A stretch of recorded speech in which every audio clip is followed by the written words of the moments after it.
pour éventuellement pouvoir prendre en compte, selon vos statuts, cette participation au webinaire comme un temps de formation, je vais vous demander de bien vouloir indiquer dans le chat votre présence en marquant à côté, on l'a fait hier, hein, à côté présent, simplement, et on refera la même manipulation en fin de webinaire. Le rappel a été fait, le micro, la webcam, le chat, éventuellement si vous devez nous montrer quelque chose, c'est présenté maintenant. On vous conseille de prendre l'intégralité de votre écran. Et sur les 3 points, vous pouvez éventuellement, si vous voulez afficher votre webcam, modifier notamment la mise en page, l'arrière-plan, comme ce que j'ai fait, mais je n'ai pas activé apparemment ma webcam. La voici. Donc vous aurez, comme Jean-Louis, vous aurez un fond différent que celui de la pièce dans laquelle vous êtes. Par ailleurs, sur le site de la DAFPIC, vous avez entendu le discours hier également. Dans la partie revoir, donc dès que vous arrivez sur le site de la DAFPIC, soit vous passez par Pôle R&D Covid continuité pédagogique, soit encore sur la page d'accueil elle-même. Vous avez donc sur la page d'accueil, après le fil d'actualité, les webinaires ici. Donc vous cliquez. Vous pouvez ainsi voir le programme, vous inscrire à d'autres webinaires et éventuellement revoir les webinaires d'hier, d'aujourd'hui et de demain lorsque ce sera disponible. Donc vous voyez bien ici découverte Classroom et approfondissement Classroom, les 2 webinaires d'hier. Voilà. Très bien, merci Elias.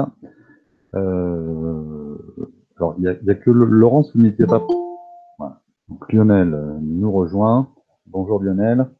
Donc, je vais partager mon écran et donc nous allons aborder la thématique qui tient à cœur aujourd'hui, l'animation de classe virtuelle. Pardon, donc moi je n'étais pas là hier. Hein. Oui, voilà. Donc, voilà, ah oui, pardon. Donc, si vous souhaitez peut-être en fin de webinaire, pour pas faire de redit pour tous les collègues, si vous souhaitez qu'on vous présente un peu plus en détail le site web sur lequel il y a pas mal de ressources qu'on a intégrées. Elias parlait des webinaires, là, qu'on a le replay des sessions d'hier. Il y a également aussi toute une série de tutoriels sur les outils que l'on présente, etc. Donc, on peut prendre 5 minutes avec vous à la fin du webinaire si vous souhaitez pour vous les présenter sans refaire l'exercice pour tout le monde. Oui, d'accord, très bien, merci. Donc, tout le monde voit bien à l'écran la première diapositive. Alors, je vais, pardon, pas partager. On l'affiche en grand. Tout le monde voit bien, voilà, la diapositive sur la thématique dont nous allons aborder ce sujet des... Pardon, hop. Des classes virtuelles. Alors, d'abord, un point de définition. Est-ce que déjà pour vous, classe virtuelle, qu'est-ce que ça signifie pour vous? Voilà, je vais d'abord commencer par une question. Dites-moi, pour vous, Catherine, Laurence, Cécile, ça signifie quoi pour vous une classe virtuelle? N'hésitez pas, n'hésitez pas. Excusez-moi, je vous ai mal entendu. Il y avait un écho. Je vous demandais si éventuellement vous pouviez me donner votre représentation, votre définition de ce qu'est la classe virtuelle. Qu'est-ce que ça signifie pour vous, puisque c'est le thème qui nous rassemble aujourd'hui? Je continue avec le chat. Jean-Louis, apparemment, madame ne t'entend pas. Nous, on t'entend très bien. On voit très bien l'écran. Je pense qu'on devrait prendre les bases, le b.a.-ba de tout. Et si les collègues connaissent, ben, c'est pas grave. Ils vont réentendre et puis ensuite développer le plan que nous avons prévu. Oui. Non, mais c'était simplement pour qu'on refasse un point sur la définition ensemble. Donc, le principe de la classe virtuelle, c'est de réunir des formateurs et des stagiaires dans une situation de face-à-face pédagogique, comme vous avez l'habitude de la pratiquer au quotidien dans vos dispositifs, pardon. Mais au lieu d'être en présentiel, vous allez vous retrouver en situation de distanciel, c'est-à-dire que vous ne serez pas présent physiquement au même endroit que vos stagiaires.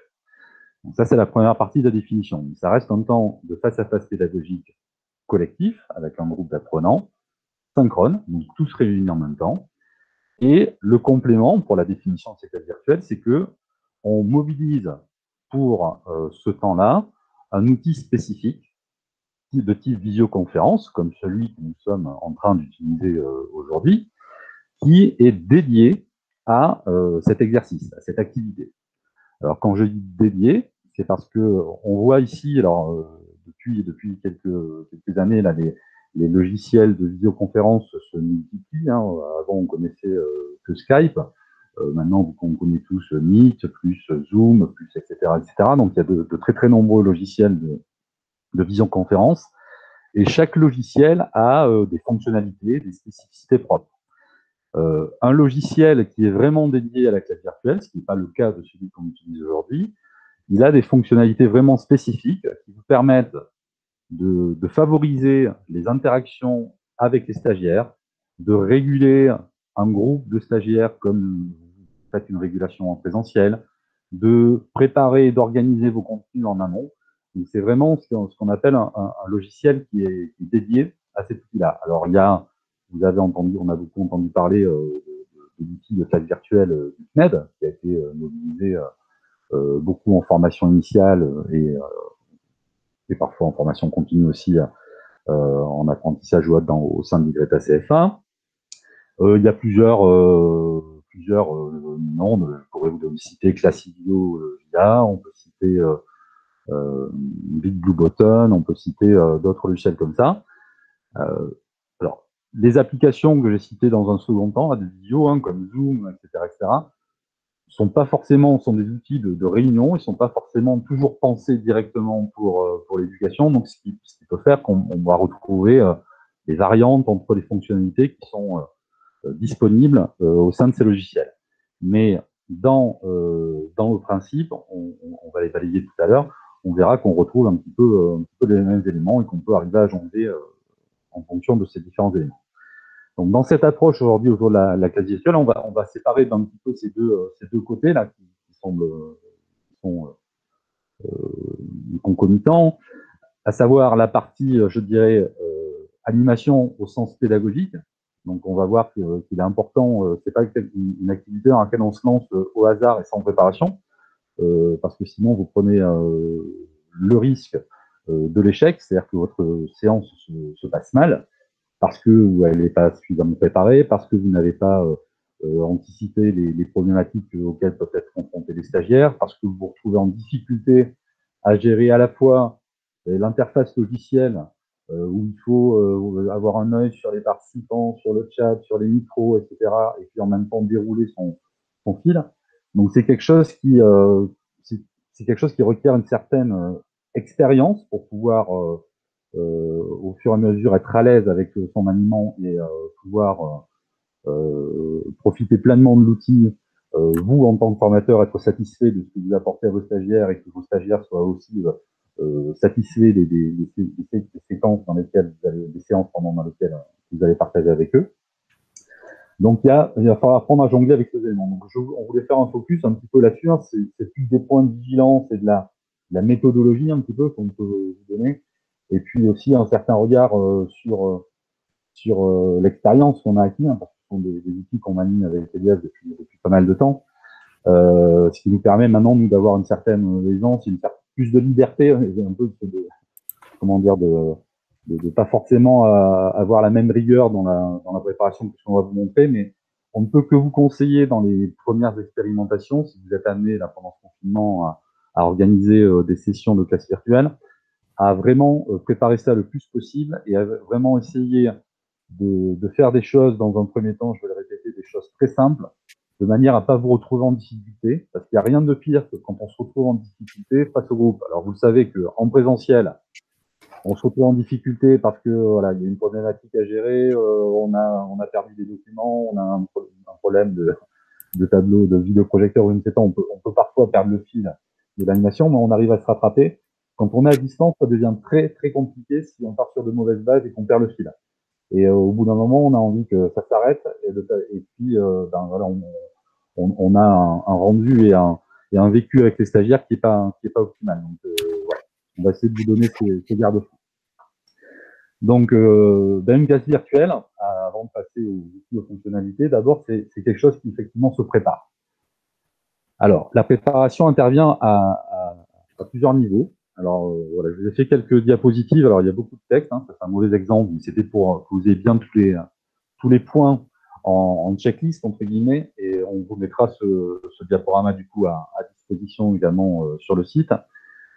D'abord, il faut bien, donc, dans la préparation, savoir pourquoi vous allez faire cette classe virtuelle, et donc bien intégrer cette classe virtuelle dans une séquence large qui va venir s'articuler avec des séances en présentiel, avec des activités peut-être de e-learning que vous aurez proposées dans le classroom qu'on a vu hier ou à travers notre interface. Donc cette classe virtuelle, elle a un sens, elle a un but, et vous allez bien entendu lui rattacher également des objectifs. Donc déjà, de préparer correctement sa classe virtuelle, c'est de bien préparer quels vont être les objectifs visés par cette classe virtuelle. Et vous allez aussi en définir une durée. Donc là aussi, vous le voyez au travers des expériences que vous avez en tant qu'utilisateur, peut-être des webinaires ou des outils de visioconférence en réunion. Ce sont aussi des outils qui sont d'une extrême pénibilité. Le temps qu'on passe devant l'écran est assez fatigant et éprouvant, que l'on soit en situation de stagiaire, d'apprenant, et a fortiori quand on est en situation d'animation. Donc là aussi, je vais vous engager, lorsque vous commencerez cet exercice, à ne pas vous engager sur des séances qui soient trop longues. 2 heures, ça me semble un maximum pour commencer, vraiment un maximum. Si vous voulez vraiment rentrer dans de bonnes bases dans cet outil, dans cet exercice, moi je vous conseille éventuellement de faire des temps plus courts les premières fois. Vous faites 1 heure et vous augmentez progressivement, 1h15, 1h30, 2 heures. Mais voilà, ça me semble déjà 2 heures, c'est quand même un temps assez long. Il vaut mieux faire plusieurs petites séances qu'une séance de 4 heures où ça va être compliqué à gérer sur la longueur pour vous, pour les apprenants, et où il va y avoir beaucoup trop de temps mort peut-être, de choses comme ça. Un autre point de vigilance, si vous en avez la possibilité, hein, c'est dans l'idéal, parce que parfois les contraintes font que c'est compliqué, je vous engage aussi à commencer avec un petit nombre de stagiaires. C'est compliqué de gérer 15-20 personnes qui sont par écran interposé, ou de les solliciter, ou de les faire interagir, quand on n'en a pas l'habitude. Donc là aussi, en termes de sécurisation pour vous et de vous acclimater progressivement à cet exercice, à cet outil, c'est bien de pouvoir commencer avec des petits groupes. Commencer avec 5, 6 stagiaires, 7, 8. Et puis là aussi, avec plus vous prendrez de l'aisance et plus vous aurez d'expérience, plus ce sera facile pour vous de gérer des groupes importants. Ensuite, il va y avoir un point de vigilance important, c'est que là aussi, il va falloir savoir exactement comment vous allez organiser ce temps. Donc, de la même manière que vous organisez un déroulé pédagogique, un guide d'animation en présentiel, là aussi, il faut structurer très précisément votre intervention en classe virtuelle. Et de manière à pouvoir effectivement avoir des repères pour vous d'animation et suivre effectivement toutes les étapes que vous aurez rédigées, préparées en amont. Donc là aussi, on va le voir, il faut bien organiser ces différents temps. Alors, je vais vous proposer, on va voir ensuite un exemple de scénario, parce que l'idée, c'est de réaliser un scénario où vous allez dire, voilà, les 5 premières minutes vont être dédiées à ça, les 5 minutes suivantes vont être dédiées à telle activité, les 10 minutes. Donc, vous structurez vraiment de manière très détaillée votre intervention, et ce sera vraiment le fil rouge, le fil conducteur pour votre intervention en direct. Et donc, mieux vous l'aurez préparé, plus il sera facile de l'assimiler et de vous retrouver à l'aise aussi avec son déroulement pendant la séance en direct. Donc, vous voyez que je dis, il faut définir des durées pour chaque bloc, chaque morceau, on va dire, au milieu de votre scénario. Alors là, je parle de la règle des 10 minutes. Alors souvent, effectivement, on a tendance, là, je vais faire un exposé qui est très transmissif, hein, dans une méthode très expositive. vous aurez tout intérêt à faire des choses qui seront plus variées avec les stagiaires, des maîtres en activité, pas faire des choses vraiment qui sont vraiment qu'un récepteur, ou quelqu'un, on risque les noyer, les ennuyer. Et donc, il y a ce principe un peu qu'on retrouve toujours dans les études de neurologie, de neuropédagogie, de neurolearning, de tout ce qu'on veut voir. C'est-à-dire que, grosso modo, la durée d'intention d'un utilisateur, c'est 10 minutes. Au-delà de 10 minutes, si on n'a pas fait quelque chose qui change, s'il n'y a pas une rupture, s'il n'y a pas un accrocheur, quelque chose qui vient créer de la surprise, un peu d'humour, changer un support, voilà. S'il n'y a pas un accrocheur, une rupture, on a tendance à perdre les personnes au bout de 10 minutes. Donc c'est pour ça qu'on peut avoir aussi ce petit repère pour essayer de structurer son scénario en tranches qui n'excède pas forcément 10 minutes. Alors, ça peut aller plus loin en fonction des activités, mais en ayant le souci à l'esprit de dire, bon, là, il faut que je crée quelque chose, il faut que je crée une rupture pour pouvoir maintenir régulièrement, même si j'ai un fil qui se déroule sur plus longtemps, maintenir l'attention de mes participants. Donc, voilà pour ces éléments. Donc, je vais vous afficher un exemple. Hein. Des propositions de scénario, il peut y en avoir des dizaines. Alors, si je le retrouve, hop. Voilà, vous l'avez bien à l'écran. Parfait. Donc voilà, je suis parti sur un exemple de scénario d'une classe virtuelle de 2 heures qui est segmenté en 7 temps et il y a quand même des temps qui sont voilà, incontournables. Alors, le temps numéro 1, c'est la phase d'accueil. Donc là aussi, on essaie, vous avez vu ceux qui ont participé au webinaire aujourd'hui, hier, on essaie de respecter nous aussi ces règles. Cette structuration. D'abord, c'est la phase d'introduction, de salutation. Donc, on accueille les gens dans cet espace. On peut éventuellement discuter avec eux, savoir si c'est la première fois qu'ils utilisent ce type d'outil, essayer un peu. Parfois, on a des gens qui sont mal à l'aise, donc on va essayer de les rassurer, de leur dire que ça va bien se passer, qui n'ont pas envie qu'on les voit. Enfin, voilà, essayer de nouer déjà, de tisser une relation avec les participants. Et puis, dans cette phase d'accueil, il va être important d'amener quelques éléments aussi de précision, donc d'énoncer des règles, comme on peut énoncer des règles dans des début de journée en présentiel, hein, sur les prises de parole, sur tout ce que vous voulez. Donc là, sur le rappel par exemple, là, je vous rappelais tout à l'heure de bien vouloir couper vos micros, de les activer que lorsque vous souhaitez prendre la parole. Donc, vous pouvez énoncer un certain nombre de règles qui sont soit des règles de fonctionnement au sein de l'outil, soit des règles de fonctionnement au sein du groupe également. Faire un retour rapide sur, éventuellement, comme l'a fait Elias tout à l'heure avec une petite capture d'écran, les principales fonctionnalités, les repères qui vont être importants pour le participant, savoir où est le chat, savoir où il peut solliciter ou utiliser telle ou telle fonctionnalité. Et puis, annoncer le plan de votre intervention. Donc là aussi, aujourd'hui, le sujet abordé va être celui-ci. On va d'abord se focaliser là-dessus. Vous aurez ensuite une activité à réaliser, etc., etc. Donc, donner là aussi les éléments aux participants de manière à savoir ce à quoi ils s'engagent.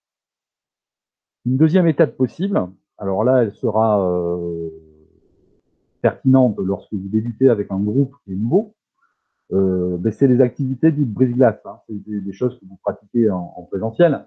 C'est de dire, bon, mais là, on va, histoire aussi entre guillemets, peut-être, rendre moins solennel, pardon, voilà.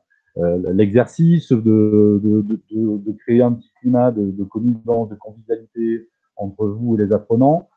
On peut imaginer une activité brise-glace. Alors, vous savez, on fait toujours ça. Alors, il faut parfois se creuser un petit peu la tête pour voir comment on peut transposer ça à distance. Mais on peut très bien demander aux stagiaires de citer une qualité, de citer une anecdote un peu farfelue qu'il aurait vécu, de savoir si c'est vrai ou faux, de présenter un objet, de présenter l'environnement dans lequel il est installé. Voilà, tout ce genre de petites interactions qui permettent de sortir un peu du cadre classique du tour de table et puis de rendre un peu toutes les personnes à l'aise. Donc là, ça peut être effectivement ma deuxième étape dans ce type de scénario avec un groupe que je découvre, que je ne connais pas. Donc là aussi, ça permet de briser la glace et ça peut permettre aussi, c'est un double enjeu, ça peut permettre, quand les stagiaires se retrouvent dans une interface, dans un logiciel qu'ils ne connaissent pas bien encore, ça permet aussi de manipuler les fonctionnalités. Vous allez leur donner la parole, ils vont prendre la parole. Vous allez éventuellement leur demander de partager leur écran, de partager une photo, de partager un document. On verra qu'il peut y avoir des fonctionnalités de tableau blanc. On va leur demander de dessiner quelque chose sur un tableau blanc, de venir saisir quelque chose sur un document. Donc là aussi, ça peut être un outil qui permet non seulement de créer de la connivence en groupe, mais qui permet aussi, en termes d'apprentissage, de s'acclimater avec l'outil, faire connaissance avec l'outil. Donc c'est quand même important de pouvoir mettre ça en place. Ensuite, on peut imaginer que le formateur va enchaîner avec un apport théorique sur une notion, sur un concept, et que là, il va être en train de faire ce que je fais. Mais on va privilégier, je répète que je ne suis pas un bon exemple aujourd'hui, mais on est dans un contexte un peu différent. L'idée, c'est de faire un apport qui va être relativement court. En utilisant un support, comme je l'ai fait jusqu'à présent, donc un PowerPoint qu'on peut partager, une infographie, quelque chose comme ça, et vous allez venir présenter cet élément. Donc, bien entendu, on va revenir dessus. Ça, c'est des choses qu'il faudra avoir préparées et pensées à l'avance. Hein. C'est pas au dernier moment, effectivement, que vous pourrez sortir de votre chapeau un élément comme ça. Donc, vous allez avoir un temps assez court de type expositif. Et puis, on peut envisager de revenir dans un quatrième point derrière sur un échange autour de cet apport. Et on peut, du coup, le mener. Hein, j'ai noté quelques éléments. On peut transformer ça en brainstorming. Vous pouvez demander en fonction de l'exposé que vous avez fait auparavant, de noter des mots-clés, que chacun fasse que vous donnez la parole aux uns aux autres pour faire un résumé, pour essayer de conseiller tout ça. Derrière, voilà. L'idée, c'est vraiment après un temps expositif, de vraiment rentrer dans une pédagogie plus active et rendre toujours, avoir ce souci de rendre acteurs les participants, leur donner la parole et aller les solliciter. Donc ça, c'est une première possibilité. Et une autre possibilité dans le prolongement, c'est d'utiliser des travaux en sous-groupe. Alors, on verra dans les fonctionnalités ou dans le panel de fonctionnalités qu'on peut trouver dans les logiciels de classe virtuelle, il y a ce qu'on appelle la possibilité de créer des ateliers. C'est-à-dire qu'on va isoler, entre guillemets, dans une petite bulle, 1, 2, 3 stagiaires, comme on fait en présentiel. On va les mettre en sous-groupe avec des documents ressources et ils vont avoir une recherche à faire, une étude de cas, etc. etc. Enfin, on peut imaginer toutes les situations possibles.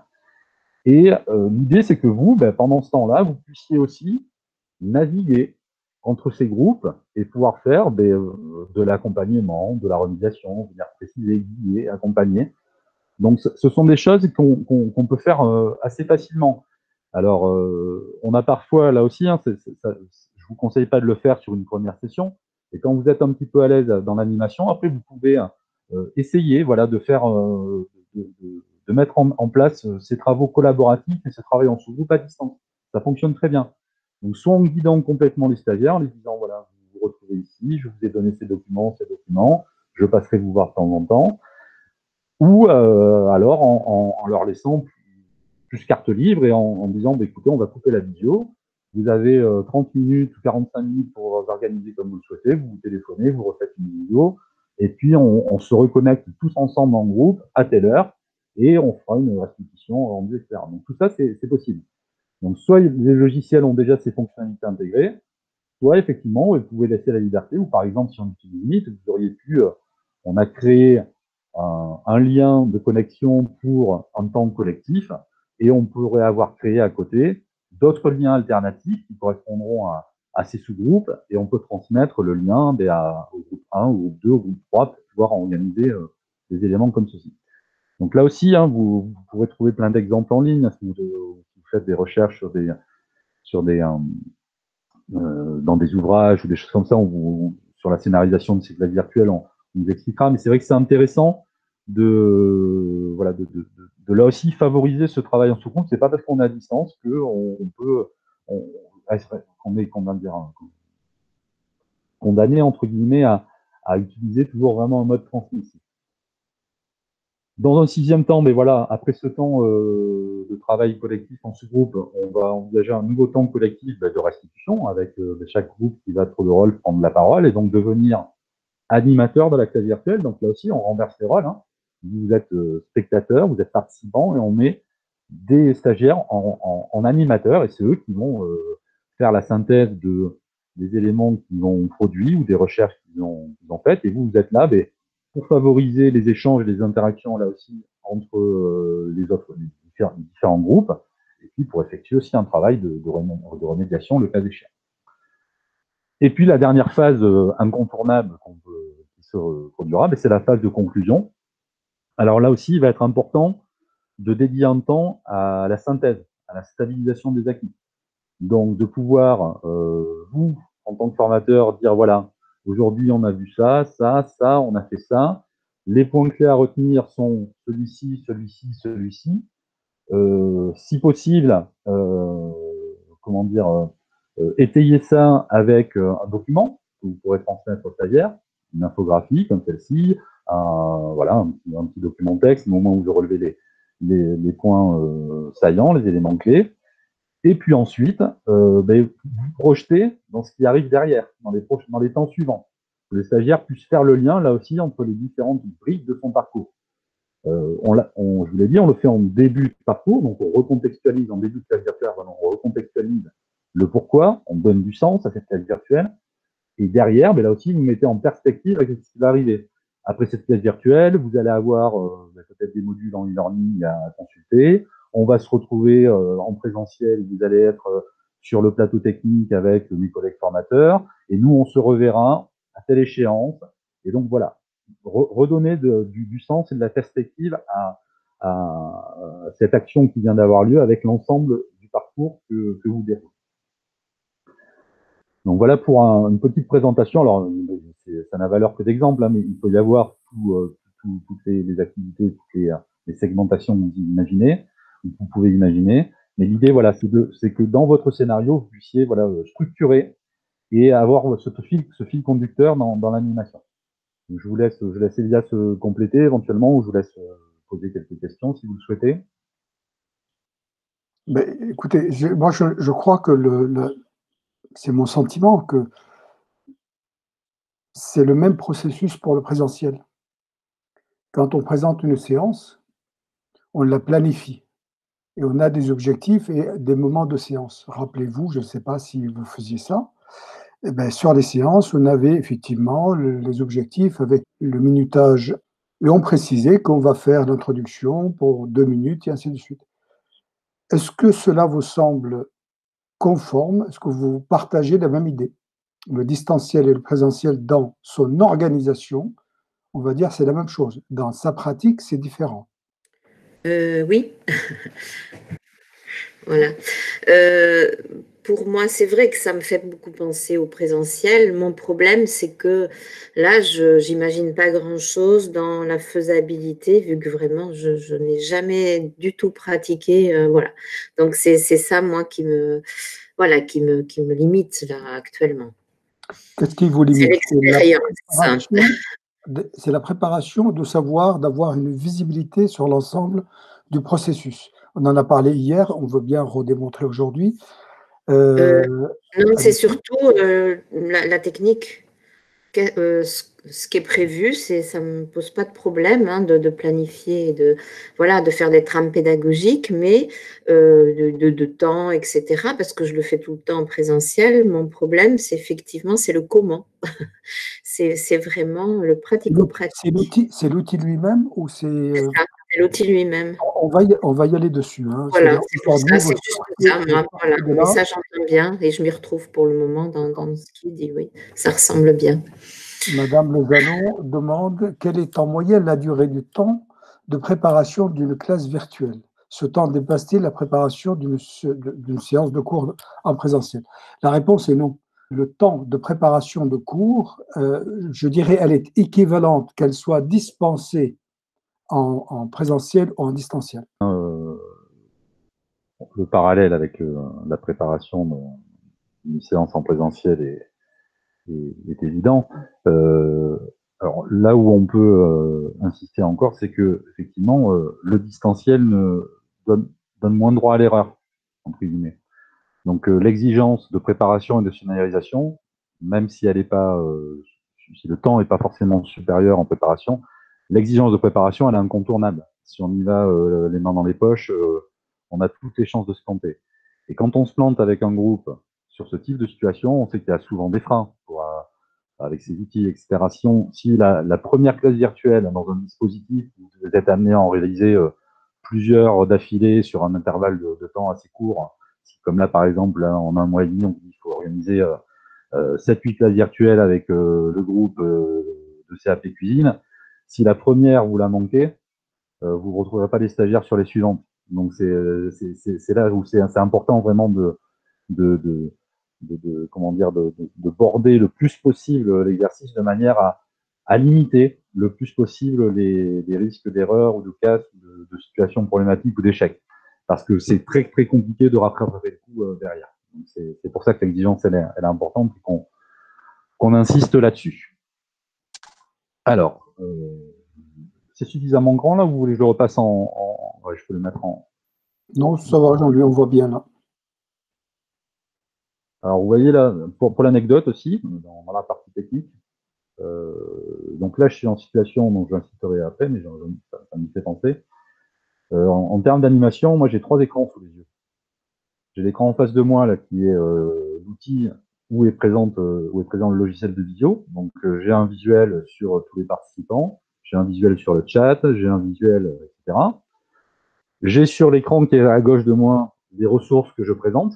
Donc, j'ai et alors, parce que j'en ai la possibilité, hein, donc j'ai cette possibilité. Donc là aussi, c'est un conseil. Si vous avez la possibilité d'avoir 2 écrans, vous serez plus à l'aise aussi pour jongler avec les différents éléments. Et j'ai un autre ordinateur ici. Si vous regardez dans la liste des participants, vous verrez que je suis connecté 2 fois en fait. Donc j'ai un autre ordinateur connecté à côté qui me permet d'avoir un retour sur ce que vous voyez en tant que stagiaire. Donc j'ai un retour sur les présentations, les partages que je fais. Et puis aussi, c'est une béquille en cas de problème de connexion. Voilà, j'en ai un qui est connecté sur un réseau domestique de la maison, l'autre qui est connecté sur le réseau du téléphone. Ça me permet, voilà, on n'est pas à l'abri qu'on ait une coupure. Et pour pas que ça dure trop longtemps, hop, je peux basculer rapidement d'un ordinateur à l'autre, le cas échéant. Donc voilà, là aussi, je ne vous engage pas à jongler avec plein d'outils différents les premières fois, mais avec l'expérience, on arrive à avoir cette maîtrise et ça permet effectivement de pouvoir toujours essayer d'anticiper les difficultés et parer, trouver des solutions en cas de problématique. Donc je reviens aux éléments, aux étapes de la préparation. Donc on a vu la scénarisation de votre séance. Alors il y a une autre étape incontournable qui va être d'informer et peut-être, le cas échéant là aussi, de former les participants. Alors quand je dis former, je parle de l'outil. C'est-à-dire que là aussi, quand vous conviez des stagiaires à participer à une classe virtuelle, alors on l'a vu, donc il faudra bien sûr envoyer une invitation pour que les stagiaires bénéficient du lien de connexion. Donc là, vous l'avez eu par le circuit du Greta CFA qui vous a envoyé le programme des webinaires. Quand on est avec des groupes, on peut envoyer des invitations nominatives dans les boîtes mail des stagiaires directement. Ils auront chacun un mail pour se connecter le jour J à l'heure H à cet élément. Derrière, je dis là aussi, on peut prévoir des rappels. C'est-à-dire qu'on va envoyer suffisamment en amont l'invitation de manière à ce qu'elle soit bien intégrée dans l'agenda des stagiaires ou des participants. Il est bien aussi de programmer des rappels. C'est-à-dire que si je l'envoie 15 jours en amont, la veille ou le jour J, selon l'heure à laquelle est programmée votre classe virtuelle, de faire une relance par mail en disant, voilà, n'oubliez pas le rendez-vous que nous avons aujourd'hui à telle heure, etc., etc.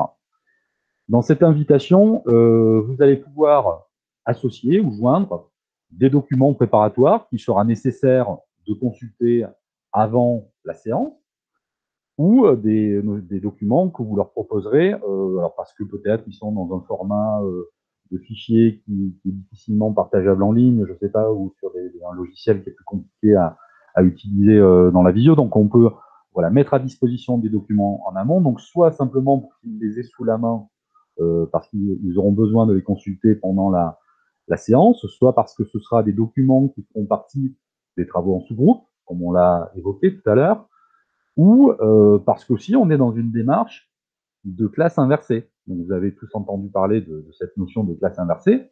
On peut pratiquer la classe inversée aussi en situation de distance. C'est-à-dire que vous avez des données, des activités à réaliser en amont de la classe virtuelle, et cette classe virtuelle va venir vérifier que vous donnez le suite, se poursuivre les activités que vous avez données à réaliser de manière individuelle aux stagiaires en asynchrone. Vous venez donc de compléter ça par un temps synchrone, collectif avec les stagiaires. Donc ça, c'est pour le niveau d'information. Alors, le niveau de formation, entre guillemets, c'est aussi effectivement de donner aux stagiaires les moyens de, eux aussi, ne pas être en situation d'échec lorsqu'ils vont participer à cette classe virtuelle. Alors, je vous l'ai dit, là, c'est difficile de faire on n'était pas dans l'idée là de faire un focus spécifique sur tel ou tel logiciel. Là, on va refaire le panorama. Vous allez voir, vous voyez maintenant toutes les fonctionnalités qu'on a dans Meet, mais l'idée, c'est que parfois, il y a tous les logiciels ne fonctionnent différemment. On va se retrouver avec un lien, il va falloir installer une application quand on utilise Zoom ou Teams, il va falloir créer un nom d'utilisateur, il va falloir configurer son matériel éventuellement. Donc il y a toute une série de spécificités qui sont propres au logiciel que vous avez utilisé. Donc là aussi, pour donner tous les éléments qui vont permettre aux stagiaires d'être à l'aise et rassurés aussi dans l'utilisation qu'ils pourront avoir de cet outil, leur proposer des tutoriels. Il y a des choses en ligne qui existent, des petites vidéos ou un petit document avec des captures d'écran, leur disant voilà, c'est ici qu'il faut cliquer, c'est ici qu'il faut cliquer, voilà. Donner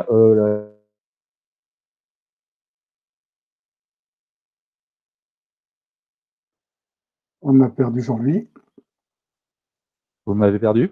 Voilà, tu es revenu. Ah. Mais c'est pas grave, tu es plombé. Ouais, c'est ça. Donc je disais que voilà, c'est bien de pouvoir organiser une petite bibliothèque de ressources qui permettent aux stagiaires lui aussi d'avoir une première approche de cet environnement de visioconférence et d'être à l'aise quand il va, du moins d'avoir quelques repères déjà quand il va rentrer pour la première fois dans cette salle virtuelle. Parfois, les outils proposent de réaliser un test de configuration. Donc, quand ça existe, c'est possible. Avec VIA, par exemple, quand on envoie le lien, il y a une possibilité d'aiguiller le stagiaire vers un test qui va venir valider que ses équipements sont fonctionnels, que sa webcam fonctionne bien, qu'il a le débit suffisant, que son micro fonctionne bien, que ses haut-parleurs fonctionnent bien. Donc, ça existe dans certains logiciels. Et après, ça, c'est important, rappeler à minima les conditions techniques nécessaires. Et donc, être équipé d'un kit oreillette ou, mieux encore pour l'animateur, quand c'est possible, d'un casque, d'un micro-casque, parce que là aussi, vous y gagnerez en confort pour vous d'audition, et ça permet aussi de limiter les risques de l'arsène, de parasites sonores, etc. etc. Donc là aussi, indiquer aux participants que la condition minimale, c'est le kit oreillette pour participer. Et puis aussi, là, en point de vigilance, privilégier une connexion filaire à du Wi-Fi. Donc là aussi, le Wi-Fi, c'est moins stable, on peut être moins loin. Donc si vous avez la possibilité, surtout pour les animateurs, histoire de limiter les risques, plutôt vous connecter avec un câble directement avec votre box, plutôt qu'être connecté en Wi-Fi depuis une pièce qui peut être un peu éloignée, avec le Wi-Fi qui risque de planter, etc., etc. Donc là aussi, ça fait partie de la préparation, d'anticiper cela. Vous allez me dire, ça fait beaucoup de choses, hein, mais effectivement, il y a beaucoup de choses à anticiper. Mais c'est essentiel. Donc, comme il faut se conformer à la consigne qui a été donnée, vous envoyez les ressources nécessaires. Vous avez dans le chat le lien vers ce diaporama que vous pouvez garder. Il sera également sur le site web de l'ADAFIC. Mais puisqu'on applique les consignes données, eh bien voilà, le diaporama, vous l'avez. Ainsi, vous avez un complément d'information. Donc, une autre étape importante de la préparation, cette phase préparatoire, c'est de préparer les supports que vous allez être amené à utiliser pendant la séance. Donc là aussi, effectivement, le support de présentation, hein, de type PowerPoint ou autre, les infographies, les éléments, et donc à la fois les préparer sur le fond, bien entendu, sur la forme, et puis penser à bien les ranger et à les avoir sous la main de manière la plus fluide et pratique lors de l'animation du temps présentiel. Alors là aussi, en fonction de nos outils, un MIB qui ne permet pas ça, on est obligé d'ouvrir nos documents à droite à gauche, mais certains logiciels dédiés à la classe virtuelle, ils permettent aux formateurs d'intégrer, d'importer directement ces présentations, ces images, ces éléments, ces tableaux blancs dans l'outil de présentation, et ensuite, d'un clic, il peut les afficher à l'écran. Donc voilà, on est pensé, c'est nécessaire là aussi, bien entendu, de préparer ces documents spécifiquement et de bien les organiser. Un point important aussi pour vous, c'est de bien préparer ses propres conditions matérielles et techniques. Donc ça tombe sous le sens, mais c'est bien de le rappeler.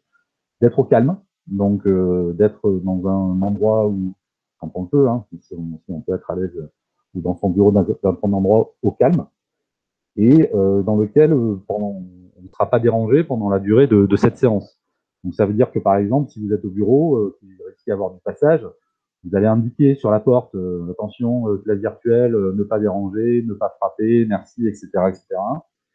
Pensez à couper aussi vos téléphones, votre téléphone à côté de vous, voilà, comment dire, à interrompre tout ce qui pourrait venir vous, à limiter tout ce qui pourrait venir vous interrompre et vous déranger. Parce que là aussi, quand on perd le fil, c'est pas évident toujours de se rattraper quand on doit jongler avec différents éléments, différentes ressources. Donc c'est un facteur de réussite aussi d'être dans un environnement où vous êtes à l'aise, où vous êtes au calme, où vous ne serez pas dérangé. Donc on en parlait un petit peu avant le début de la séance, donc là aussi c'est un clin d'œil, mais faire attention au décor. Donc on n'a parfois pas le choix, on est parfois contraint de réaliser ces animations entre deux portes ou des choses comme ça. Donc et voilà, d'utiliser l'artifice du décor derrière soi, ou si je suis confiné dans la cuisine, devant le frigo, devant la gazinière, mais c'est pas forcément très glamour pour les participants. Donc voilà, faire attention à ça en étant dans un décor qui correspond au contexte de cette classe virtuelle, ou éventuellement en utilisant un des artifices qui est proposé ou un des gadgets qui est proposé par les logiciels. Donc privilégier le mode focus et la connexion filaire, on l'a déjà dit. Vous aussi, hein, comme on demande aux stagiaires de tester leurs éléments, pensez, n'arrivez pas au dernier moment, vous avez votre classe virtuelle qui commence à 15h30, prévoyez d'être opérationnel dès 15h. Ça vous permet de vous installer correctement, de retester vos ressources, elles fonctionnent bien. Des fois, on n'est pas à l'abri, on a enregistré un document, il ne s'affiche plus, et si on le fait au dernier moment, c'est la panique, on n'arrive plus à le retrouver, on perd le fil là aussi. Donc installez-vous suffisamment à l'avance de manière à pouvoir réouvrir tous vos documents, vérifier qu'ils s'activent bien, qu'ils s'ouvrent bien, vérifier votre connexion, vérifier votre casque aussi, l'audio, voilà. Bien faire votre petite checklist là aussi avant de démarrer, les remis là si vous avez plusieurs écrans, etc. Et puis prévoir les ressources nécessaires, votre bouteille d'eau, votre café éventuellement, si vous en avez besoin pour être à l'aise et pour tenir le coup pendant cet exercice. Voilà, pour cette phase de préparation, les différents points de vigilance, détails, soucis de préparation, d'organisation, matériel et pédagogique que je souhaitais vous soumettre. Est-ce que sur cette deuxième partie, il y a des questions, des réactions? Comment installer le décor? Eh bien, madame, tout simplement sur les 3 points qui sont tout à fait en bas à droite de votre écran, vous cliquez sur les 3 points, je ne sais pas si vous m'entendez, modifier l'arrière-plan. Vous allez avoir un menu qu'on a présenté tout à l'heure. Vous avez tableau blanc, etc., modifier la mise en page, et vous avez modifié l'arrière-plan. Moi, j'ai modifié la mise en page. En dessous, et un écran. Plein écran, activer les sous-titres. Ah, mais donc, vous n'êtes pas sur Chrome. Ah, voilà, c'est ça. Oui, d'accord. Voilà. OK, c'est sur Chrome. D'accord, très bien. Eh bien, ça répond à ma question, merci. Voilà. Effectivement, démonstration par exemple, on a parlé hier, les petits détails ou les petites fonctionnalités qui sont pas moins fluides quand on n'est pas sur le navigateur de chez Google. Donc ça, c'en est une, effectivement.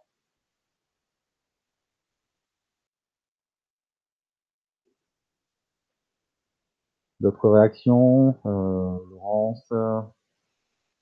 Jean-Frédéric.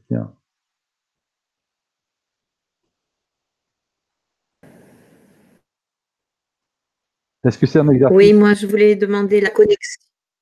Pardon. Allez-y, pardon. Alors, c'est vrai que je ne sais pas quoi faire. Non, c'est moi qui ne sais pas. On fait quelque chose pour demander la parole? Je ne sais plus. Non, allez-y. Donc, c'est la connexion filaire. Hein. Pourquoi? Parce que Que j'ai vu, il fallait préparer le micro. Ouais. Pourquoi et comment? Parce que moi, c'est vrai que je n'ai pas ça. alors, c'est très simple. Si vous avez la possibilité d'avoir le fil, c'est-à-dire le câble Internet, Ouais. qu'on appelle pour les savants Oui. RJ45, le câble Internet, il a un débit 2 fois supérieur à la Wi-Fi. Ah, d'accord. Et comme la Ok. visio demande beaucoup de ressources, eh bien, comme ça, vous êtes tranquille, ni plus ni moins. Oh, ok. Très bien, merci. Encore une fois, faites comme la technique, c'est pas une technique, enfin, la maîtrise de l'animation des webinaires ou des classes virtuelles, avec l'expérience, ça va venir. Quand vous êtes sur la première fois, bah forcément, on a un petit peu de difficulté à savoir. Ne partez pas avec votre question, c'est tout ce que je vous demande. Est-ce que parmi vous, il y en a qui ont déjà... non, vous m'avez dit non, enfin, tout le monde n'a pas répondu. D'ailleurs, personne n'a jamais été amené à utiliser la classe virtuelle en formation. Là, pendant le premier confinement, par exemple, on ne vous a pas demandé d'organiser des temps avec vos stagiaires là-dessus. Ou est-ce que vous l'avez déjà utilisé, vous? C'est parce que vous avez suivi des formations à distance ou des choses comme ça? Il y a qui pourrait nous faire un petit retour sur cette expérience utilisateur, comme on dit parfois? À mon sens, non, puisqu'il n'y a pas de réponse, mais je pense que honnêtement, les collègues qui sont présents aujourd'hui ne doivent pas connaître toutes les plateformes possibles. Alors, on va terminer avec la phase d'animation à proprement parler. Alors, il n'y a pas beaucoup d'éléments complémentaires, parce que finalement, une fois qu'on a préparé en amont le scénario, la structure de sa classe virtuelle, qu'on a invité les stagiaires, qu'on leur a donné les éléments nécessaires à leur bonne connexion et participation, qu'on a préparé ses ressources, qu'on les a intégrées, qu'on s'est installé correctement, ben, quand on se lance après, entre guillemets, il va suffire de suivre son déroulé, son guide d'animation. Hein, donc, je vous ai dit tout à l'heure de bien vous installer en avance. Donc, dans les fonctionnalités, alors, pour faire le lien un petit peu avec ça, éventuellement, vous pouvez être amené, comme on le fait actuellement, à enregistrer la séance. Donc, certains logiciels le proposent, d'autres ne le proposent pas. Donc là, dans Meet, vous avez cette possibilité. Donc là, avant de lancer l'enregistrement, il est nécessaire d'avoir l'accord des participants, donc de leur indiquer que vous allez lancer l'enregistrement, indiquer à ceux qui ne souhaitent pas apparaître sur la vidéo parce qu'elle va être diffusée ensuite, comme nous on la diffuse sur le site web d'AFIC pour que les collègues formateurs y aient accès en replay. Donc donner ces éléments de manière à ce que vous ayez l'accord des participants. On est quand même sur quelque chose qui touche au droit à l'image. Donc là, incontournable de demander cet accord. Ensuite, alors là aussi, effectivement, c'est de la même manière qu'on a cet exercice et cette difficulté en présentiel. Mais la gestion de sa voix, ça va être important.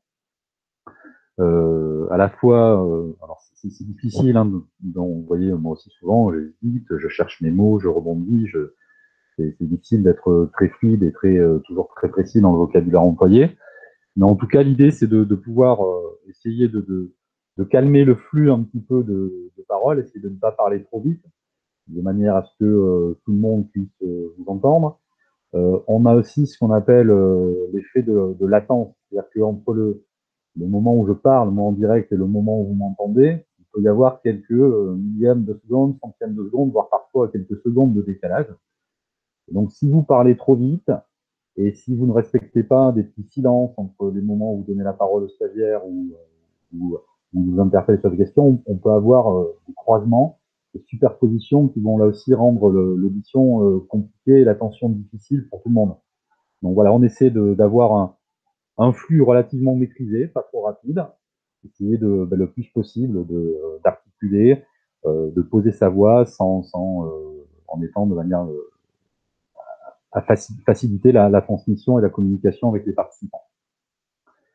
Donc la difficulté, voilà, je vous le disais tout à l'heure, pour les premières fois qu'on anime, c'est que vous allez être, vous allez devoir être concentré sur l'objet de la séance, donc l'objectif, la présentation des ressources, les activités que vous donnez à réaliser aux stagiaires, mais vous ne pouvez pas être complètement isolé là-dedans. Vous devez continuer à avoir un regard et un œil sur ce qui se passe dans notre classe virtuelle. Donc c'est là où l'exercice est compliqué, parce que vous devez, on a comme repère visuel, on a ces caméras, on a les webcams qui sont affichées ou pas, on a le chat. Dans les logiciels, Jean-Frédéric parlait de la classe virtuelle du CNED du CNAM, pardon, et de Placidiovia. Il y a un outil qui n'est pas présent ici, qui est intéressant et qui est pratique pour la régulation de la parole. C'est un outil on a des petites icônes avec des mains, et chaque stagiaire a la possibilité d'afficher une icône à côté de sa vignette vidéo, ou à côté de son nom, selon la configuration de l'interface. Donc généralement, s'il souhaite prendre la parole, il y a une petite main qui se lève comme ça. Et ça donne une alerte, un signal sonore à l'animateur, il a un petit bip. Donc là, le bip lui dit, hop, attention, il y a une action qui s'est passée, un stagiaire a réalisé une action. Donc je vais jeter un œil, voir qu'est-ce qui se passe. Soit il demande la parole, soit il a un problème, il m'indique qu'il quitte momentanément l'espace. Ou alors, on a aussi des icônes type pouce levé, pouce baissé. Donc là aussi, quand on est sur quelque chose d'expositif où on perd le fil, on a un groupe un peu nombreux, on peut régulièrement s'assurer que les stagiaires ne décrochent pas en leur disant voilà, c'est bon, est-ce que c'est clair pour tout le monde, est-ce que je peux passer au document suivant? Et si oui, mettez tous votre pouce en l'air à côté de votre nom. Donc voilà ce type de petits gadgets qu'on va avoir. Donc là, Lionel le fait en direct, merci pour la démonstration par l'exemple. Mais c'est vrai que ça fait. Alors, je vous dis ça, mais alors ça paraît anecdotique, mais ça veut dire que j'ai la vignette vidéo, j'ai les icônes correspondant au micro, par exemple, pour savoir s'il est bien activé.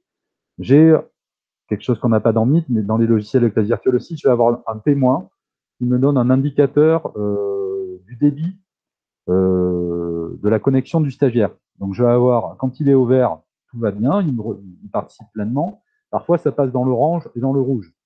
Donc là aussi, si le stagiaire reste trop longtemps dans le rouge, le risque est qu'il soit déconnecté. Donc moi, en tant qu'animateur, je dois avoir un petit œil là-dessus aussi et dire, si je vois quelqu'un qui est toujours dans le rouge, je vais lui dire, écoutez, attention, vous risquez de perdre la connexion. Je vous propose de couper votre webcam de manière à gagner un petit peu en débit, en bande passante, pas consommer l'ensemble des données, et à rester connecté en audio. Parce que plus le débit se détériore, plus aussi la qualité audio se détériore. Et donc là, le stagiaire peut perdre le fil. Donc il y a tous ces éléments qu'il faut surveiller, hein, ce que j'appelle ces vumètres, hein, qui donnent des indications. Qu'est-ce qu'on a d'autre comme indicateur visuel? Voilà, je fais le tour, hein, c'est les états, donc ce qu'on appelle les états, avec les pouces levés, les mains levées pour prendre la parole, le chat, où on peut vous poser des questions. Alors il y a deux types de questions dans le chat qui vont se poser quand les stagiaires nous interpellent via le chat. Soit, tiens, à un moment, ils ont un commentaire, une réaction qui leur passe par la tête. Donc, ils ne vous coupent pas la parole, ils ne coupent pas le fil, mais hop, au moins elle est notée dans le chat et on pourra revenir dessus dans un temps différé, un peu plus tard. Soit c'est parce qu'ils ont un problème, une difficulté, et à ce moment-là, ça peut valoir le coup de faire une pause dans son exposé pour revenir dessus. Donc, il ne suffit pas de se dire, bon, mais il y a des messages dans le chat, je les dirai tous à la fin.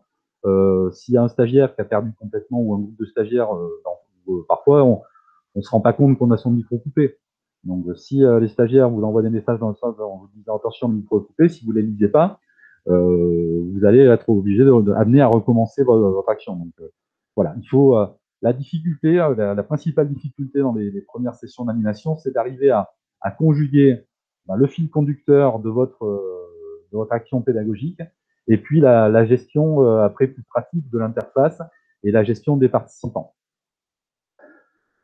Et puis ensuite, l'autre écueil qui peut se poser, c'est que les stagiaires, c'est aussi un peu facile parfois de se cacher derrière son écran, de se cacher derrière son micro. Il va y avoir, comme en présentiel, des taiseux, des timides, des gens qui n'osent pas, qui ont peur de se tromper. Et si on n'est pas attentif à ça, on peut avoir des stagiaires qui vont être complètement passifs pendant toute la durée de l'intervention ou la durée des interventions, si on reproduit cet exercice dans la durée. Donc là aussi, il ne faut pas hésiter à aller solliciter directement une personne, lui donner la parole, lui demander en direct d'intervenir, de participer, de donner son avis, etc. etc. Il faut vraiment là aussi être dans une démarche proactive et aller au-devant un petit peu des personnes qu'on peut sentir un peu en retrait. Et s'assurer du coup aussi que c'est bien, alors peut-être que c'est par timidité, que c'est par crainte de s'exposer devant tout le monde, mais parfois ça peut être une problématique aussi, la personne n'arrive pas à utiliser son micro, n'arrive pas à faire ci, donc là on peut le guider et l'accompagner. Donc il faut vraiment là aussi tout le temps essayer de favoriser ces interactions et aller solliciter les participants. Voilà, on a fait le tour de ce diaporama. On va répondre à la question qui a été posée tout à l'heure. Comment je fais?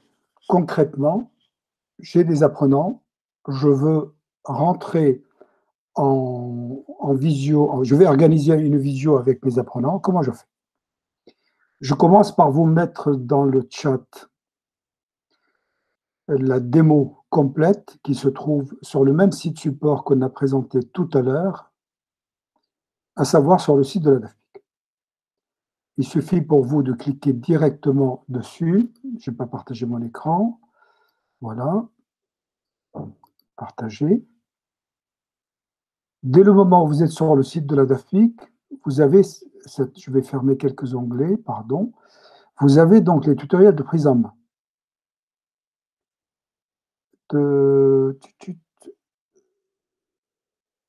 Planifier une réunion, les fonctionnalités, enregistrer, etc. Concrètement, comment ça marche? Vous vous connectez avec votre compte Greta CF1. Une fois que vous êtes connecté, vous allez prendre le lanceur d'application et vous avez dans les lanceurs d'application une application qui s'appelle Meet et une autre qui s'appelle Agenda, qui se trouve ici. Je vais les mettre côte à côte. Je pars ici. Voilà, ça y est. L'agenda, si vous voulez planifier une visio, ce qui est beaucoup plus logique, pour dans 10 jours par exemple, je vais cliquer sur l'agenda et je vais cibler la journée, par exemple du 25 novembre. Je vais faire une visio avec mes apprenants de 13h à 15h. Donc j'ai sélectionné la plage.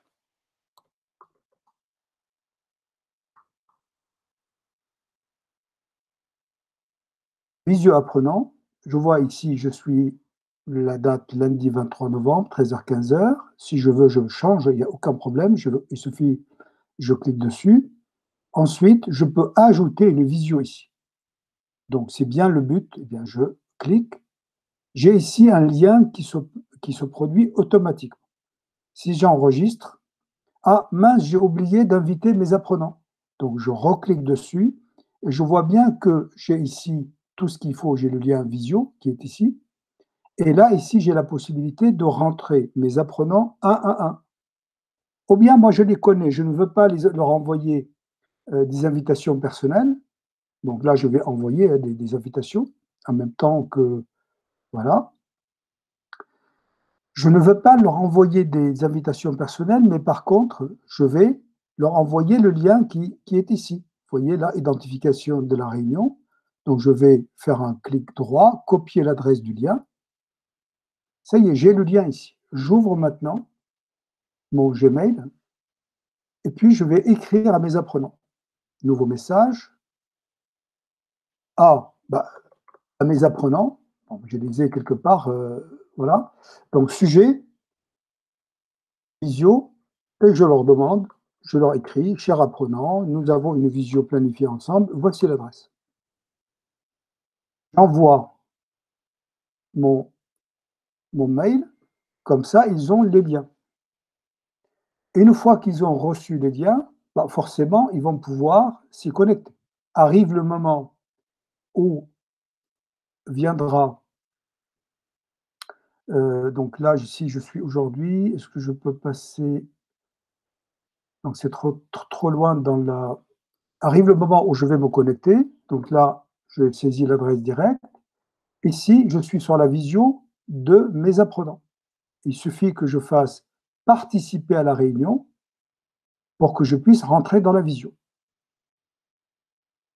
La visio qui est comme celle-ci exactement, je vais pouvoir accueillir mes apprenants s'ils ont utilisé leur compte du même domaine, à savoir Greta CFA, enfin se former en ligne, etc. Je vais les inviter, je vais accepter leur invitation, je me retrouve avec mes apprenants et à ce moment-là, je vais projeter, je vais présenter le contenu de mon cours qui se trouve donc, vous êtes en train de présenter ici, donc c'est la présenter. Présenter, c'est la flèche vers le haut, emprisonnée dans un carré, qui se trouve en bas, à droite de votre écran. Et quand vous faites ça, on vous demande d'utiliser mon, comment il le dit, je ne sais plus, c'était l'écran entier. Ne prenez pas autre chose parce que vous allez vous perdre là-dedans. L'intégralité de mon écran. Merci beaucoup. L'intégralité de mon écran. Et puis là, vous mettez l'ordre de jour, comme on a fait tout à l'heure exactement, à savoir un diaporama, un document Word, un document, tout ce que vous voulez que vous avez déjà prévu. Autrement dit, vos apprenants vont voir à leur connexion et à la fois leur webcam à droite, mais en même temps, ce que vous avez vu, ce que Jean-Louis vous a montré tout à l'heure, le diaporama ou le support de cours que vous avez fait. Donc voilà concrètement avec Meet. 1, je me connecte avec mon compte Greta CFA. 2, le lanceur d'application, si je dois planifier dans l'agenda, donc je vais prendre l'agenda, je vais créer un rendez-vous dans l'agenda, j'ajoute une visio par le bouton, j'invite mes apprenants ou en direct, c'est-à-dire en saisissant leur adresse mail, ou je copie le lien de la visio et je le renvoie par un autre moyen, notamment le mail. Le jour venu, je me connecte sur mon compte Ygreta, je prends Meet et normalement, parce que je l'ai planifié, il va apparaître comme ça a été le cas tout à l'heure. Vous avez montré, vous avez vu ça tout à l'heure. Donc, ça c'est pour Meet. Mais Jean-Louis il vous a très bien dit que Meet n'était pas le meilleur logiciel des visioconférences. Autrement dit, il n'y a pas la main levée, il y a on ne peut pas importer des documents de présentation, etc. Mais c'est un outil que vous avez déjà à votre disposition, donc vous pouvez l'utiliser avec ses défauts. De ce tour d'horizon là de Meet, ce que vient de dire Elias, juste que vous ayez comme info, tout à l'heure Elias dans l'agenda vous a montré 2 possibilités, soit on invite directement les stagiaires par leur adresse mail, on leur envoie une invitation nominative, soit on envoie le lien à tout le monde à la volée, comme ça a été le cas pour vous.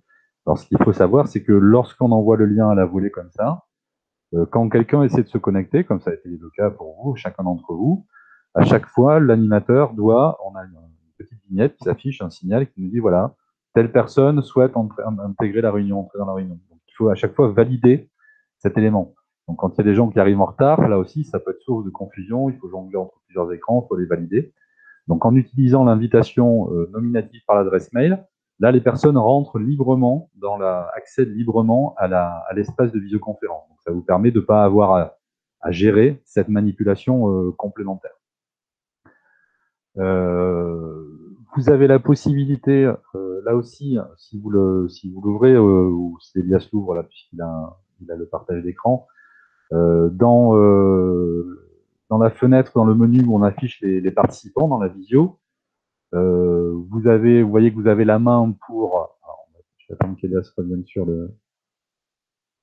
la fenêtre de la visio. Voilà, si vous cliquez sur, voilà, vous voyez qu'en face de chaque nom, à côté de chaque nom, il y a l'icône du micro, donc vous avez la possibilité de désactiver le micro de la personne si effectivement il y a des personnes qui n'arrivent pas à le désactiver ou qui continuent à le laisser ouvert et qui génèrent des parasites. Vous avez cette possibilité de le désactiver. Et vous pouvez également, en cliquant sur les 3 petits points qui sont à côté de chaque nom, éventuellement éjecter. c'est le terme, quelqu'un de la réunion. Hein. Il peut arriver parfois qu'on ait des fauteurs de troubles dans une réunion ou des gens qui, voilà. Donc à ce moment-là, vous pouvez l'éjecter de la réunion si c'est un problème à gérer. Et ici, aussi dans les outils de commande de l'organisateur, juste au-dessus, vous pouvez donc, alors par défaut, c'est activé. Donc chaque participant peut partager son écran ou envoyer des messages dans le chat. Donc si vous ne souhaitez pas qu'il y ait de partage intempestif ou des gens qui ont un souci d'amusement ou déclenchent leur partage d'écran ou font des choses voilà, qui seraient préjudiciables, vous pouvez désactiver cette fonctionnalité. Désactiver le chat, c'est pas forcément opportun, mais vous avez quand même, sachez que vous avez quand même ces opportunités. Et après, il y a un dernier outil qui s'est ajouté qu'on peut tester ensemble. C'est, alors tout à l'heure, je vous parlais dans certains logiciels, il y a un tableau blanc. Donc là, il n'est pas complètement intégré dans la visio, mais il est lié à l'application tableau blanc. Donc voilà, quand on ouvre les différents paramètres, l'animateur peut générer un tableau blanc qui va être partagé avec tous les utilisateurs. Donc vous allez retrouver dans le chat, voilà, activer le partage par lien. Voilà, vous retrouvez dans le chat, vous voyez un lien vers ce tableau blanc. Donc vous pouvez tous cliquer sur ce lien. Le tableau blanc va s'afficher sur votre ordinateur et vous allez pouvoir venir, chacun d'entre vous, saisir du texte, dessiner, etc. Donc on peut se servir de cet outil pour tout ce qui va être activité de brainstorming, d'échange d'idées, de mots-clés, etc. Donc voilà, là aussi, ça fait partie des petites fonctionnalités complémentaires que l'on peut mettre à disposition. On peut créer des notes, on peut intégrer des images, donc on peut créer un document aussi qui est un support où on va demander aux stagiaires éventuellement de venir annoter quelque chose. Ça peut être un outil d'animation intéressant. Donc là, vous avez cette possibilité avec ce petit tableau blanc dans Meet. Donc je vous laisse faire le jeu en direct. Le défi pour chacun d'entre vous, c'est d'indiquer son nom et prénom dans ce tableau blanc. Et donc, comme il est collaboratif et synchronisé, sur le partage d'écran d'Elias, on devrait voir apparaître pour chacun d'entre vous votre nom et votre prénom saisis sur l'écran.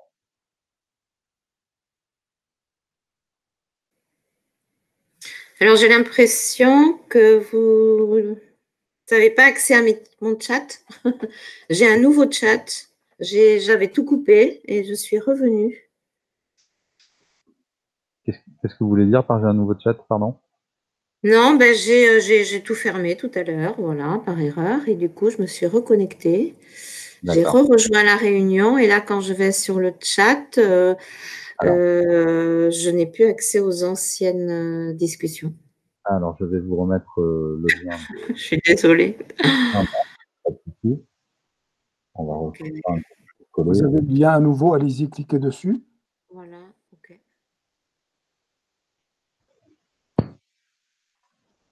Oh, c'est pas possible. Pourtant, on l'a fait tout à l'heure. Bon, c'est pas grave. Ok. Donc là, j'ai effectivement le tableau. Donc, normalement, vous devez pouvoir utiliser, voilà. Alors, soit le stylo, mais c'est une écriture manuscrite, entre guillemets, soit, vous voyez la petite icône là en bas, le T dans le carré, qui permet de créer une zone de texte et de venir ah ben oui, à l'intérieur. tout à fait. Donc, voilà. On écrit quoi déjà? Alors, juste pour tester, voilà. Donc, je sais que c'est quelque chose qui est assez récent et l'an dernier, pendant le confinement, il y a pas mal de formateurs qui me demandaient de pouvoir avoir accès à un tableau blanc. Donc, ça peut être effectivement pratique en situation d'animation. Ouais, sauf que... Oui, sauf que... Ouais, ça y est, j'arrive.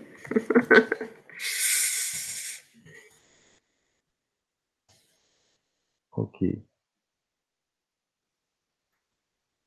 Alors, pour terminer, je vais, le temps que Cécile finisse de se dire. Ouais, Cécile y arrive. Non, non, mais pas de souci. Vous avez été déconnecté. Enfin.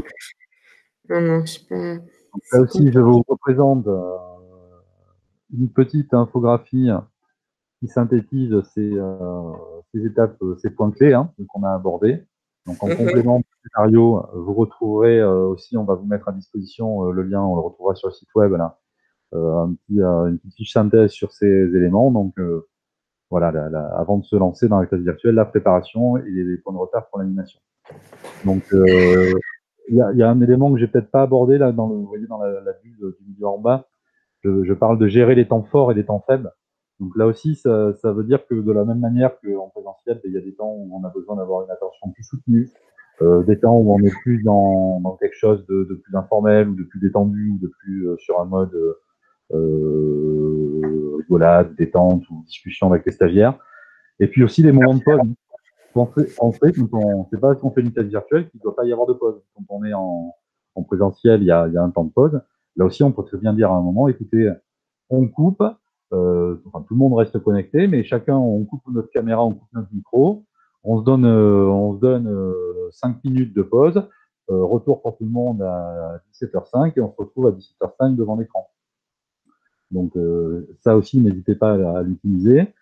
Et aussi, vous pouvez avoir des temps, alors je ne vais pas le signaler, on peut utiliser, plutôt que si vous souhaitez que les stagiaires consultent une vidéo, par exemple, qui est une ressource intéressante, plutôt que diffuser la vidéo par l'intermédiaire de la vidéo, où ça ne va pas avoir d'intérêt, ça va faire du bruit, etc., vous mettez le lien vers YouTube ou Dailymotion de la vidéo en question, vous le mettez dans le chat aux stagiaires, vous leur demandez à tous de bien couper leur micro pour pas qu'on ait les retours de son de la vidéo qui passe par le chat. Et en fonction de la durée de la vidéo, vous leur dites, écoutez, voilà, chacun consulte la vidéo dans son coin et on se retrouve dans 5 minutes pour ensemble débriefer autour du contenu de cette vidéo ou pas. Un outil qui aussi permet de compléter ça, souvent quand on se retrouve 5 minutes après une activité individuelle qu'on a donnée à réaliser en autonomie aux stagiaires, on n'a pas dans Meet, puisque c'est pas un outil dédié à l'éducation au départ.